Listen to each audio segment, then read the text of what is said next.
Hey, good morning, everybody. How's everybody doing today? It's Sunday. Tomorrow is Martin Luther King Day. For me, that's pretty important because one of the earliest vinyls I ever heard was Martin Luther King's speech. On the flip side of that was Stevie Wonder's song, and I actually had that record at one point. I don't want to get into my record collection because one of my teachers said, "Hook, nook, or crook." um,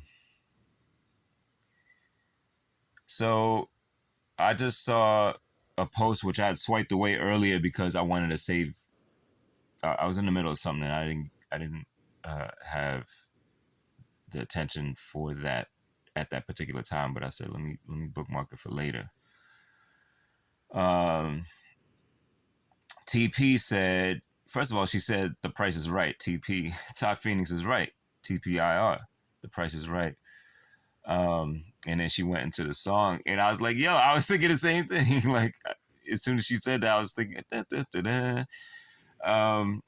But I appreciate her for speaking. Like she went a little bit longer than she was going to, and she closed in saying that you have to share on social media. I really appreciate the value that Facebook and Instagram have. Idealistically, TikTok as well. I'm gonna get into that in a second. Um, I appreciate the value that those platforms have for being able to share content the way that you can share it with such ease on astrological mirrors. Like, I'd love to learn more about computer science and how these mirror devices are spiritual connectors. You know, you connect with spirits across the Ethernet. You don't connect with racial identities. Sometimes it may appear that way because you magnetize towards people who uh, have created templates. Hip hop is a template a lot of times for people who are brown and dark, some light skin, common sense. DJ Supreme, DJ Analyze, Heavy D, Alicia Keys. But as far as like that being the rule, no. Hip hop is a multicultural platform. You can see hip hop manifest itself because it's the time for hip hop. You know what I'm saying? Like 1,000 years ago, it was the time for cathedrals in Europe, and how that was the dominant global force for part of the globe anyway. Just like now, the World Trade Center is the dominant global force. New York is the dominant global force. Um, but it's not the only force. This is what Ty Phoenix said. There's other places on Earth, and I know this because I'm from Germany. I used to look at the clouds and see animals in the clouds and things like that. I had a sandbox. I was in kindergarten. My mom said I was teaching people how to read. I don't really remember that. I'm not a well-read kind of guy. I used to listen to a lot of vinyl, a lot of music. I used to interact with a lot of music on my turntables. That's where I spent my time. I even had a photograph from one of my friends from high school who I briefly dated. And she said, "Oh, you seem to be more into your records than you are into books." And I had glasses in high school, reading glasses. Like the lighting was poor in the apartment and my vision got bad. I was reading books.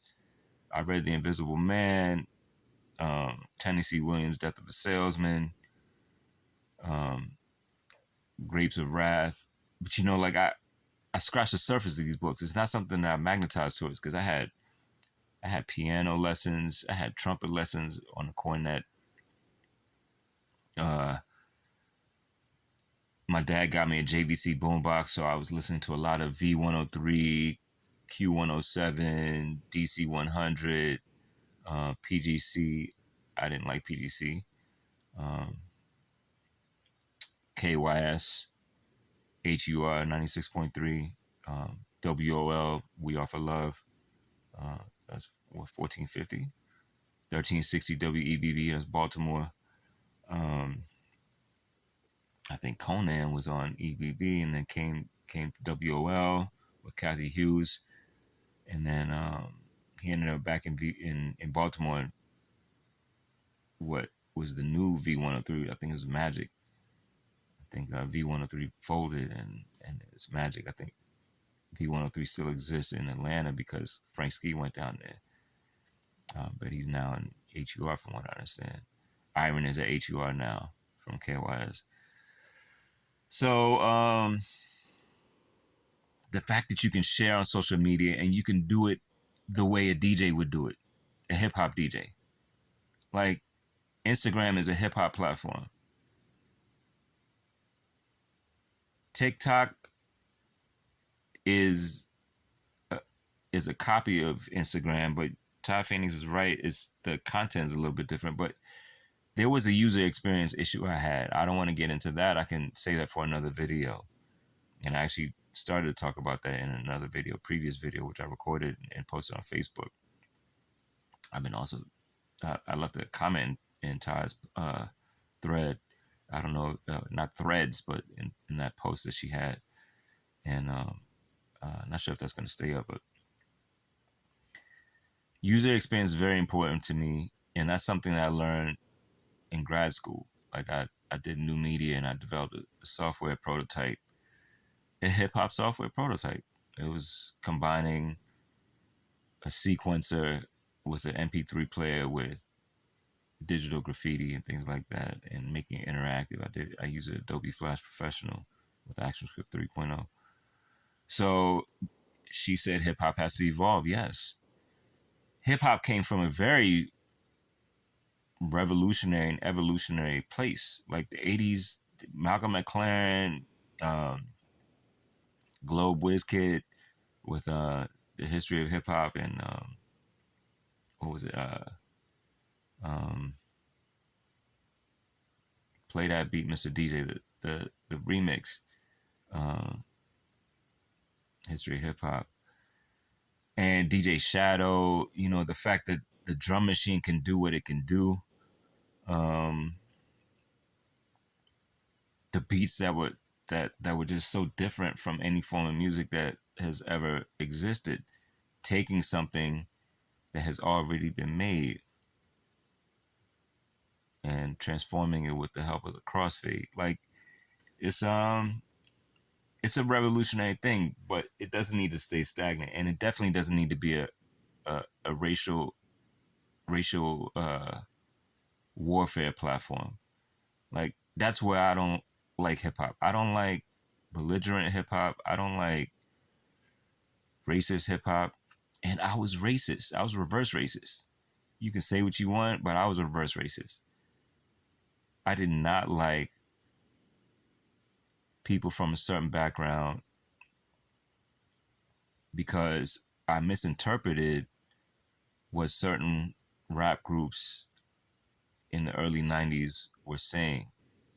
I'll save that for another video. And I don't want to get flagged and banned from platforms because I can't speak my mind. But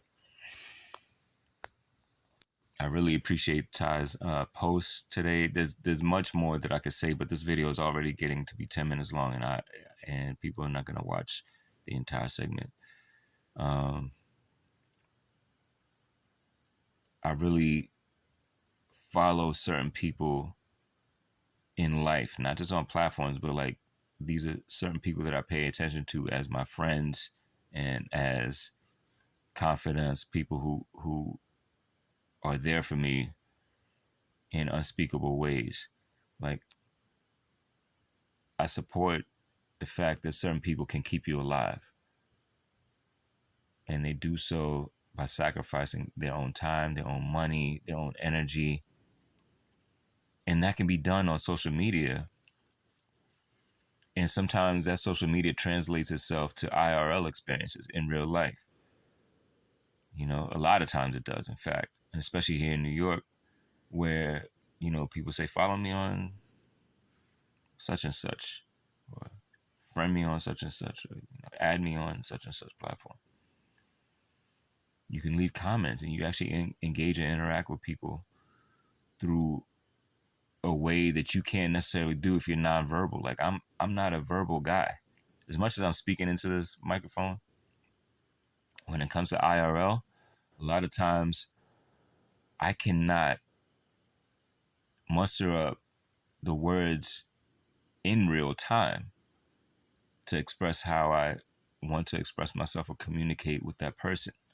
I'll be quiet, I'll be silent, I'll be introverted, but I'm an extrovert, but I can be very introverted, so um, there's a lot of vocabulary. Ty mentioned like the word esoteric, uh, neuroplasticity, these things. Like I've heard of the word neuroplasticity and esoteric before, but I don't really know the definition. So I'm gonna look those up. Um, but I value that sister a lot. She's number one in her lane. Ayana Gregory's number one in her lane. Those two people alone do a lot for a lot of people. A lot for a lot of people. It's very important that you guys honor and respect your sisters that give you flowers. You need to give flowers back to them. So